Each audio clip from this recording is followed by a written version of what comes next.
السلام علیکم ورحمۃ اللہ وبرکاتہ۔ آج آپ حضرات کے سامنے ایک عنوان لے کر کے حاضر ہوا ہوں، بیٹوں کی کامیاب اور بابرکت زندگی کے رہنما اصول۔ بیٹوں کی تربیت ایک مشکل اور تھکا دینے والا کام ہے۔ اکثر والدین اولاد کی سرکشی کی وجہ سے شدید دکھ اور تکلیف میں بھی مبتلا ہو جاتے ہیں۔ اس سلسلے میں ابن القیم الجوزی رحمۃ اللہ علیہ کہتے ہیں، بے شک گناہوں میں سے کچھ گناہ ایسے بھی ہوتے ہیں جن کا کفارہ انسان کو اولاد کی طرف سے ملنے والے غم کے سوا کچھ نہیں ہوتا، تو خوشخبری ہے اس کے لیے جو اپنے بیٹوں کی تربیت کا اہتمام اس طریقے پر کرتا ہے جو اللہ سبحانہ و تعالیٰ کی پسند اور رضا کا ہے، اور خوشخبری ہے اس کے لیے جس کے لیے اولاد کی تربیت میں تکلیف اٹھانا اس کے گناہوں کا کفارہ بن جاتا ہے۔ لہذا اگر تم اپنے بیٹوں میں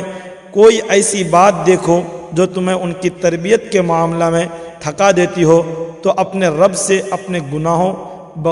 بخشش طلب کرو۔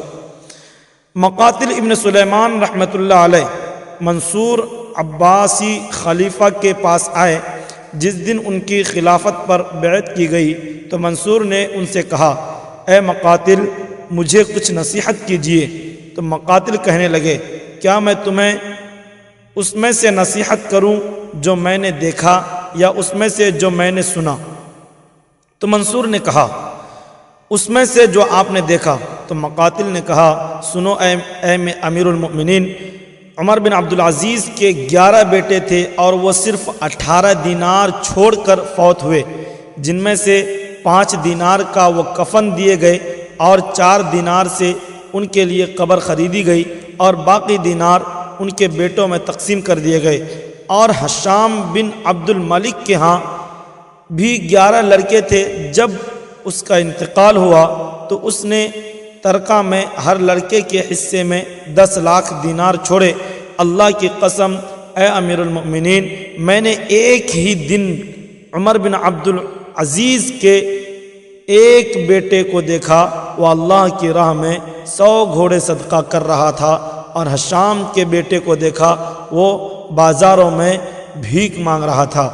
جب عمر بن عبدالعزیز رحمۃ اللہ علیہ بستر مرگ پر تھے تو لوگوں نے ان سے پوچھا، اے عمر تم اپنے بیٹوں کے لیے کیا چھوڑے جا رہے ہو؟ انہوں نے فرمایا، میں نے ان کے لیے اللہ سبحانہ و تعالیٰ کا تقوی چھوڑا ہے، پس اگر وہ نیکوکار ہوئے تو اللہ سبحانہ و تعالیٰ نیکوکاروں کا دوست ہے، اور اگر وہ اس کے علاوہ کچھ اور ہوئے تو میں ان کے لیے وہ مال ہرگز نہ چھوڑوں گا جو وہ اللہ کی نافرمانی کے کاموں میں ان کا مددگار بنے۔ یہ بہت قابل غور بات ہے کہ عموماً لوگ مال جمع کرنے کے لیے سخت محنت اور مشقت کرتے ہیں اور اپنے اولاد کا مستقبل محفوظ کرنے کے لیے بڑے پیمانے پر کوششیں کرتے ہیں، کیونکہ وہ یہ سمجھتے ہیں کہ ان کی موت کے بعد ان کی اولاد کے پاس مال ہوگا تو ہی وہ خوشحال رہیں گے اور امن میں ہوں گے، جبکہ وہ اس سے زیادہ بڑے امان جو کہ اللہ کا تقوی ہے اس سے غافل رہتے ہیں اور اپنے اولاد کو تقوی کا توشہ نہیں دیتے۔ ایک آدمی جب اپنے کسی بیٹے میں اخلاقی زوال دیکھتا تو صدقہ کرتا اور لوگوں کو کھانا کھلاتا اور اس آیت کی تلاوت کرتا تھا، خذ من اموالہم صدقۃ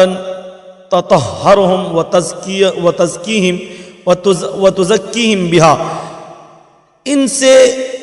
ان کے مالوں میں سے صدقہ لے کر ان کے پاک کیجئے اور اس سے ان کا تزکیہ کیجئے، اور دعا کرتا کہ اے اللہ میرا یہ صدقہ کرنا اس لیے ہے کہ میرے بیٹے کا اخلاقی تزکیہ ہو،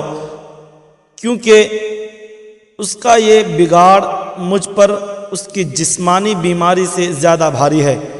اسی طرح ایک اور شخص کے بارے میں بتایا جاتا ہے کہ غربت کی زندگی گزارنے کی وجہ سے جب وہ صدقہ کرنے کے لیے کچھ نہ پاتا اور اس کا بیٹا اس کو ستاتا تو وہ رات کو قیام اللیل میں